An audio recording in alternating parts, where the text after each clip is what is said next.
আজকে আমাদের দেখা করার কথা ছিল সন্ধ্যা ৬টায়।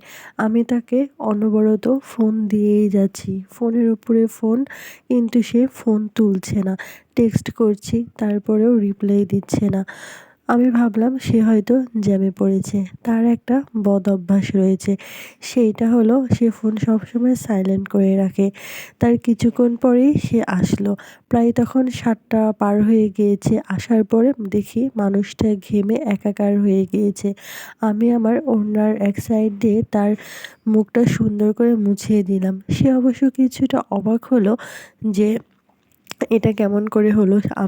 সে ভেবেছিল যে আমি রাগ করব, রাগ দেখাবো, চিল্লাবো। কিন্তু না, সে দেরি করে আসার পেছনে একটা কারণ ছিল।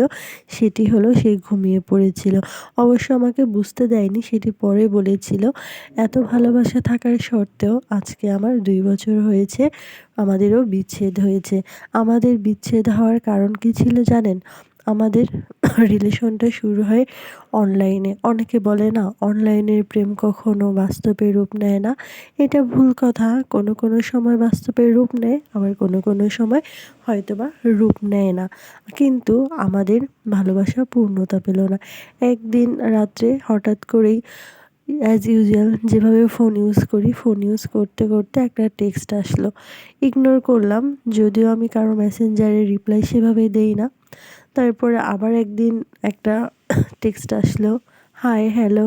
কথা বলতে দেখলাম সে আমার পাশের গ্রামের বা আমার এলাকার মানুষ। তারপরে টুকটাক একটু কথা হতে আস্তে তাকে আমার ভালো লাগতে শুরু করলো। সেও আমাকে ভালোবাসে বলল, রিলেশন হলো। মানুষটা, আমি যে একটা সময় ফোন না ধরলে সে পাগল হয়ে যেত, কান্নাকাটি করতো। আমাকে হারানোর ভয়ে সে চিৎকার করতো। সে মানুষটাও দেখি আস্তে পাল্টে যেতে লাগলো। আমি ফোন দিলে সে মাঝে বিরক্ত ফিল করে।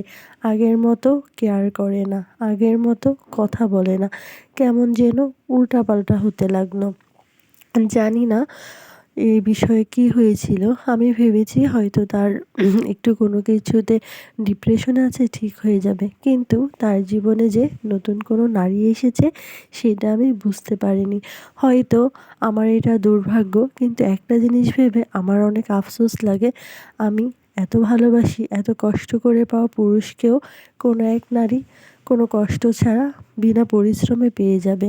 আমি চাই যে তাকে পায় সে যেন তাকে অনেক ভালো রাখে এবং ভালোবেসে রাখে। আমাদের ভালোবাসা কেন যে পূর্ণতা পেল না, জানি না। আমি তাকে অনেক রিকোয়েস্ট করেছিলাম। যখন জানতে পেরেছি সে অন্য নারীতে আসক্ত, আমি বলেছিলাম, তুমি সব রেখে চলে এসো, আমি তোমাকে মেনে নেব। আমি সব ভুলে যাব। তোমাকে অতীতের কোনো কথা নিয়ে খোঁটা দিব না। কিন্তু না, আমি নাকি তার মতো ম্যাচিওর না। আমি নাকি তার মতো স্ট্যান্ডার্ড না। আমি গ্রামের খ্যাত। এসব বলে সে আমাকে রেখে চলে যায়। অনেক রিকোয়েস্ট করেছিলাম, তারপরেও সে শোনেনি এবং আমার সাথে থাকেনি। আজকের ভিডিওটি এ পর্যন্তই। ভালো লাগলে অবশ্যই শেয়ার করবেন, কমেন্ট করবেন।